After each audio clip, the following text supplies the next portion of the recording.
Hi, everyone. I'm Jeff, and this is Magnitude 10 YouTube. I'm here at the home office, the shop, like I like to call it. I also have a mini store just west of Columbia, Missouri. We'll take a little tour of this in a minute. I'll also set up and show the Black Friday haul for 2025. It's been a while since I've done a haul video. So, first of all, welcome back if you're a regular subscriber. I appreciate you staying tuned to this channel. If you're new to this channel, I recommend that you subscribe, save. You can come back later. I do shorts to lead into these long videos, but you might want to enjoy it as you have time. Take a look at the covers, fast forward, come back, double check some of the information that I have here. And this is kind of a video log and a snapshot of what's going on here. So, as many of you know, I'm in year two of the dealership. I've been a collector. Oh, that's a good, a whole nother topic. How do you define at what point? But I'm sure that I was collecting by the time, by the around 1980, the for sure by the late 80s, had subscriptions and so forth. So I wanted to talk about a couple topics. Um, so, first of all, you should have a local shop. For me, that's the Antiquarium in Jefferson City. It's been my local shop for about 20 years. Shout out to Lance. He does a Black Friday sale. So, in preparation for that, I went down, took a look at what he had, planned some strategies. Of course, if it wasn't there, if it sold for full retail before the sale, then I just missed out. So, that's called FOMO, fear of missing out, FOMO. Resist that necessarily. I mean, you can always pull the trigger if you really want something ahead of time. But of course, in anticipation was building. And then I went to two Black Friday sales at two different stores in the St. Louis metro area. So you're on kind of lists, you get notifications ahead of time, you can plan it out, and you should have your list. Of course, I have lists on the phone. In fact, if you click on the button on the web page, the magnitude10comics.com, that's a one time share. I've realized I've tried a lot of different things, but it's a Google Sheet, and that's the simplest thing that I've found. It kind of looks like this online, and you can see the titles and my current inventory, the best that I can keep up with. Um, and at least gives you an idea of what's in the collection.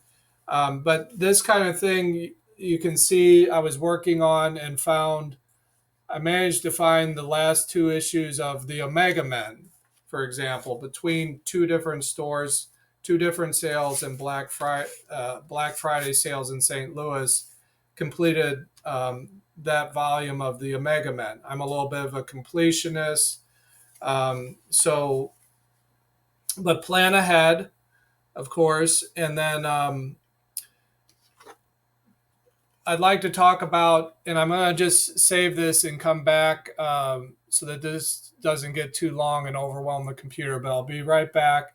We'll talk about the four C's of comic book collecting. Okay, as promised, I'm going to talk about what I call my four C's of comic book collecting, and blended together. This is roughly kind of what guides me in making a decision. Do I want to collect it? Number one is the content. Is it something that I like? Is it got vampires? Does it have superheroes? Just do I like the art, the story, the creators? Sometimes you just have to jump in and try something that looks interesting. Start off with something that the blend of you can afford with the cost, the condition. Is it something that you've seen before? If you've never seen it before, might be the time to go ahead and get it, especially if you've been collecting for a while. You kind of get a feel for these four things. Of course, condition. I have a video on grading. You might check that out. These are all kind of tied together. You know, these all kind of affect and go together for the overall price. What was the condition? How common is it? And what is the content? You know, Teenage Mutant Ninja Turtles and Sonic the Hedgehog might be very common, but people really like those comic books. And if they're in good condition, they can be 5 to 10, $15, maybe more, depending on what it is. Okay, so those are what I call the four C's of comic book collecting, and kind of use that as your guideline as you go through and, you know, shop for comic books for your collection. Do I like it enough that it might be with me forever as part of my collection? From 0 to 100%, there's some decision there as to how much you like the content. How common is it? Have I ever seen it before? Will I ever see it again? Maybe I should get it just because I have never seen this before and I've been around a lot of shops. I've been, you know, collecting for a long time. Okay, I'm going to get it because it's so unique and I like it. Is it in good condition?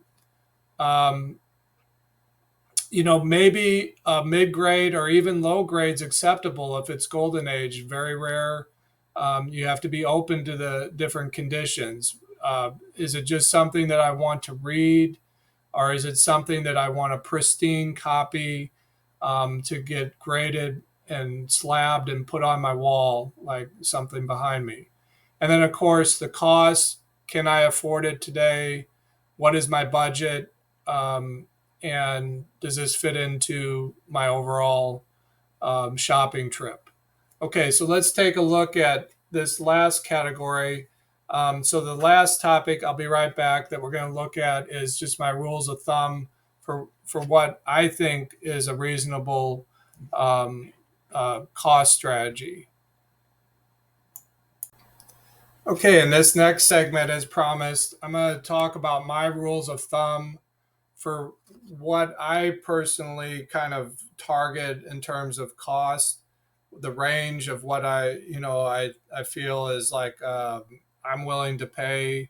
Now, as a dealer, that's a little different than as a collector. So again, those four C's.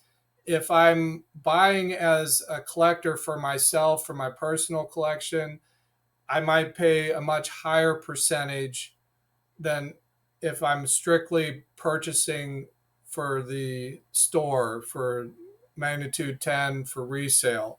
So bear that in mind and adjust accordingly. So these are my opinions, my suggestions, but I think this kind of breakdown would apply. Now, the exact numbers you might adjust according to your personal viewpoint. Okay, so first up we have, so I've broken it down into the age groups. Comic books that are less than 45 years old would be modern to current. Um, Between 46 and 55 years old would be the Bronze Age. 56 to 70 years old would be Silver Age. And greater than 70 would be Golden Age. Again, these are rough breakdowns, but I think this is helpful as kind of a guide and what you could expect when you're out there, especially if you're new or just kind of getting back into it, what you could expect. Okay, and this is a blend of me purchasing auctions, buying collections from other collectors, at shows, the pricing I'm seeing at stores. So this is just a summary of what I think should apply. So, and then you also have to define full market value, which that comes from the price guide. And again, what things are actually selling for, CGC data, eBay sold data, and the price guidelines online or Overstreet hard copy.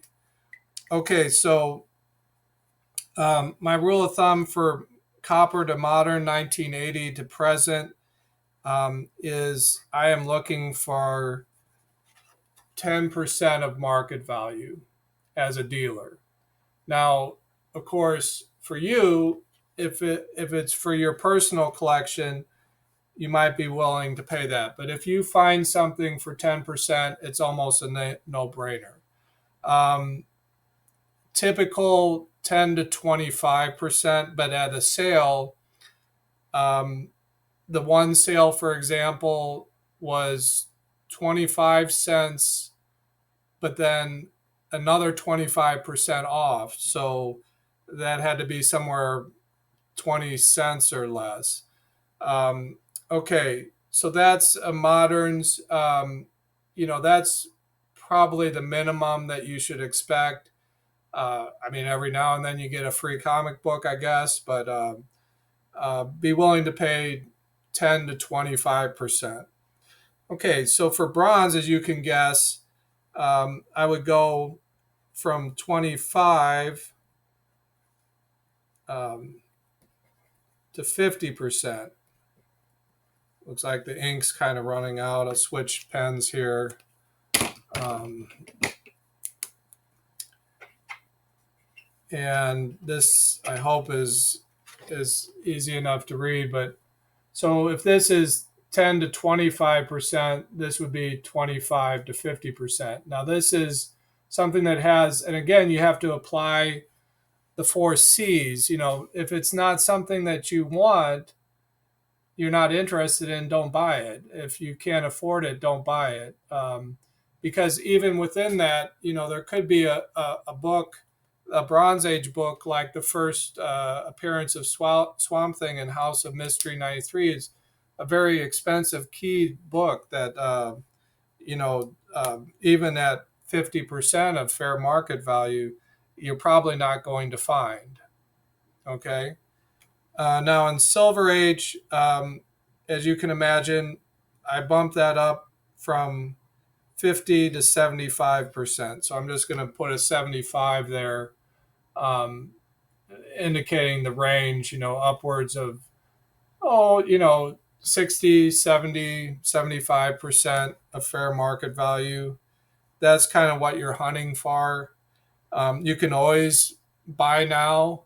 There's nothing wrong with that. If you want that and you really haven't seen it and it's something very special to you, I mean, hey, give somebody a tip, pay extra. I mean, than what they're asking. But if it seems like a fair price, pay the price. I've had that, and I appreciate that when customers don't really haggle with me or expect me to sell it to them for less than the price that I assign. Now, with that said, I always want to review the price because pricing moves up and down in the market. Sometimes I get it wrong. So if something doesn't look quite right, I'm always open to looking at, and negotiating as part of comic book collecting. Okay, so then um, if silver is 50 to 75%, golden age would be, the you kind of have to expect you're not going to see golden age that you want in good condition. It's just not common. So be prepared to pay the full market value. If you get it for anywhere from 70 to 100%, you've done well, and be happy, because if you don't want it, don't buy it. There's nothing saying you have to buy it, but you will be paying close to fair market value for Golden Age. And really, you can do that for any of these categories. It's just the amount of volume and the amount that's available and out for sale. This is kind of a rough breakdown of what you can expect to pay. Now, in reverse, if you want to trade or sell a comic book, don't always expect to get this value when you go to sell it or retrade it. So you might not, find any buyer for this kind of material. So just keep that in mind when you're collecting. But with this, you could expect, especially if you send it to a big auction house and and they were in good condition, very rare books like this, you could expect after a dealer auction house fee to maybe recover 70% of your value, and everywhere in between, kind of on scale with that. So I'll just show this one more time, and I'll mention that now we're going to transition. I'm going to show you a little bit of the shop so you can see what I purchased for Magnitude 10 for the collection. And that'll start to become available at shows and at the antique mall. And as I recorded on the inventory list, if there's something you see, you can always direct message me. And then I'll set up and show a few of them a little bit more closer, um, like I do on the display table. We'll take a look at some of them a little bit more detail. Okay, well, I hope this has been enjoyable and fun. I welcome your comments. I understand that not everyone would necessarily agree, but maybe you have some other tips and advice. I do encourage you to drop those because I think, when people see that, that's always helpful. Keep it clean, of course, as always. And let's go ahead and switch now, and I'll show you what the shop looks like and show you what I purchased this Black Friday. Well, as part of this, you also get kind of a look at the current state of the shop. This is the home office for Magnitude 10. But these three reduced down from the Black Friday. And then I had two short boxes that I'm still working through.